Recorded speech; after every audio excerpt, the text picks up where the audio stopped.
आंजना कल्बी समाज के बारे में बता दूं, मूल बेसिक ओबीसी समाज से आते हैं, खेती किसानी वाले लोग हैं। हालांकि बड़ी संख्या में बिजनेसमैन बने हैं लोग, परंतु मूलतः है बड़ा वर्ग जो है वो जालोर सिरोही में खास करके खेती किसानी से जुड़ा हुआ है। लुमाराम जी किसान मोर्चा से अपनी राजनीति की शुरुआत करते हैं, आगे बढ़ते हैं। पंचायत राज में आप प्रधान रहे हैं और न केवल रहे हैं बल्कि राजस्थान के बेस्ट प्रधान भी बने। अभी 60 की इनकी उम्र है, तो लिहाजा भाजपा का जो 75 वाला क्राइटेरिया है उसमें अभी आपके 15 साल बच रहे हैं कि वे 75 बाद टिकट नहीं देंगे। तो अभी युवा हैं आप भाजपा के लिहाज से, टिकट लेने के लिहाज से। तो लुमाराम जी, आपके बेटे उप जिला प्रमुख रहे हैं कानाराम चौधरी, अब पॉलिटिक्स कर रहे हैं या आप ही कर रहे हैं फुल फ्लैश?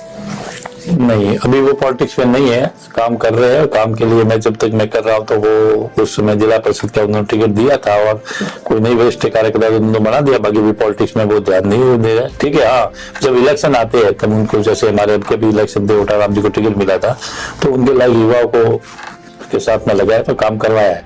मगर जनरल में कोई पद वगैरह उनको नहीं दिया है। जहां जहां पार्टी का काम पड़ता है तो काम करते हैं, बाकी पदाधिकारी वगैरह कोई भी उनको नहीं था।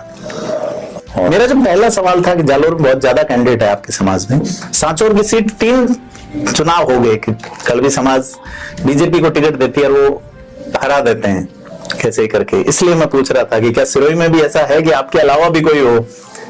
सिरोही में हमारा कोई ऐसा नहीं है। हमारे जिले की जो पूरी कमेटी बनी है, पूरी कमेटी ने निर्णय होकर के मेरे को जो खड़ा किया है वो सिरोही के सारे समाज की तरफ से पहले उन्होंने मेरे को प्रस्ताव रखा कि आपको लड़ना है इलेक्शन, टिकट मांगना है। तो जिले के हमारे समाज के अंदर कोई ऐसी है नहीं, समाज एक राय है। और समाज नहीं, मेरे साथ में 37 कौम के भाजपा के सारे कार्यकर्ताओं ने सबने मिल करके मेरे को कहा कि आपको दावेदारी करनी चाहिए, टिकट मांगनी चाहिए। मैंने एमएलए की भी टिकट में मांगी थी, मगर पार्टी ने जिसको टिकट दी उसके साथ में था और साथ रह करके मुझे पूर्व में पहले समीरपुर का प्रभारी, विधानसभा का प्रभारी का दायित्व मुझे 3 महीने पहले दिया था। मैं वहां काम कर रहा था, मगर जो यहाँ से ओटाराम जी का टिकट फाइनल हुआ और पार्टी ने कहा कि नहीं, आप समीरपुर से सीधा सिरोही ला करके लड़ो, तो मुझे सिरोही का जो एजेंट, ओटाराम जी का जो मेन मुख्य एजेंट था वो भी मैं ही था। जी बिल्कुल। और सारा डोर मैंने संभाले। जब पार्टी ने आदेश दिया, मैंने आपको, जब पार्टी मेरे को कहीं भी आदेश देती है तो मैं उसके लिए काम लगता हूँ। और दूसरी बात, मैंने जैसे कई जगह काम किया। अभी मुझे लास्ट का जो इलेक्शन मुझे पालनपुर का प्रभारी लगाया था, वहां 2 बार लगातार सीट हारी हुई थी, मगर उसके बाद में भी मैं 3 महीने वहां रहा और जो हारी हुई सीट थी वहां से भारतीय जनता पार्टी का कैंडिडेट 26,000 वोटों से जीता था। जी, उसके कार्यकर्ताओं का वहां भी सहयोग था, पदाधिकारियों भी सहयोग था और हमने भी 3 महीने रह करके उसकी जो वोट करने की कोशिश। आप आंजना समाज के राष्ट्रीय स्तर के पदाधिकारी हैं, ठीक है, या आपका जो पद है वो नेशनल लेवल का रहा है आपके समाज में, तो आप कैसे देखते हैं कि अगर कल्बी समाज का किसी का टिकट काटा जाता है और बीजेपी किसी अन्य समाज के व्यक्ति को देती है, तो चूंकि मैंने एक नाम सुना है, प्रेम सिंह राव अपने आप को प्रमोट करने लगे हैं कि वो टिकट ला रहे हैं। जिस तरह से एक कवि आए थे, कार्यक्रम किया, उन्होंने कहा जल शक्ति मंत्री के हनुमान हैं। कैसे देखते हैं कि अगर भाई आपका 5 लोकसभा क्षेत्रों में कल्बी समाज का प्रभाव है, निम्बुआ हेड़ा देखें तो चित्तौड़गढ़ हो गया, जोधपुर में लूणी सीट, बाड़मेर के अंदर पाली और जालोर सिरोही, तो अगर जालोर सिरोही का टिकट बीजेपी नहीं देती तो कल्बी समाज क्या सोचेगा एज ए समाज प्रतिनिधि के नाते? देखो सर, पहली बात तो मैं कह रहा हूँ कि हम तो पार्टी से, जो पार्टी का निर्णय होता है वो हमारे लिए सर्वोपरि है। मगर मुझे, जैसे मेरी एक बात आप पदाधिकारी की, मैं बिल्कुल राष्ट्रीय कार्यकारिणी में रहा हूँ, राष्ट्रीय सह-कोषाध्यक्ष जी मैं रहा पद पर, मुझे समाज ने दायित्व दिया हुआ है। मैंने 11 साल आंजना समाज का सिरोही जिले का भी निर्माण, मैंने जिलाध्यक्ष मैंने निर्माण किया है।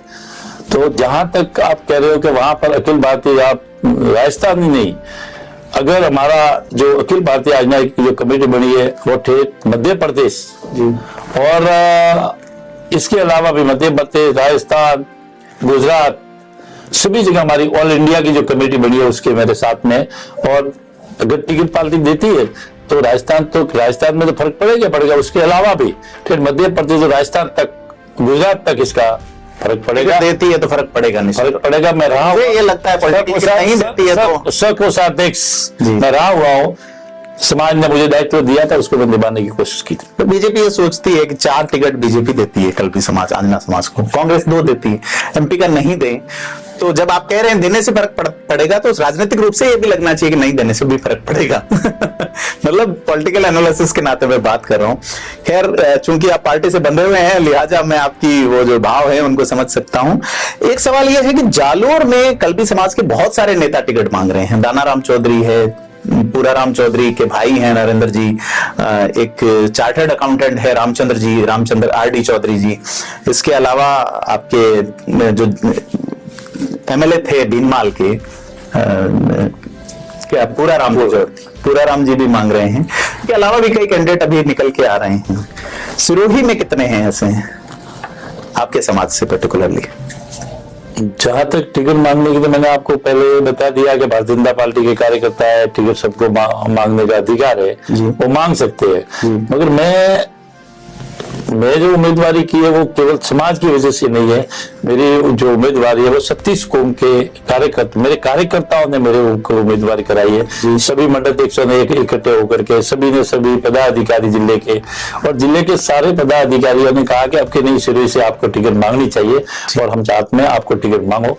तब मैंने मेरी दावेदारी जरूर की है कि भाई, और सारे समाज के साथ साथ मेरे 36 कौम का मैं साथ है जी। तो ये लुंगाराम जी चौधरी हैं, किसान मोर्चा से शुरुआत की भारतीय जनता पार्टी में, खासा पुराना अनुभव आपका है, चुनाव कैसे लड़ा जाता है, समाज में भी सक्रिय हैं और डिमांड कर रहे हैं टिकट की।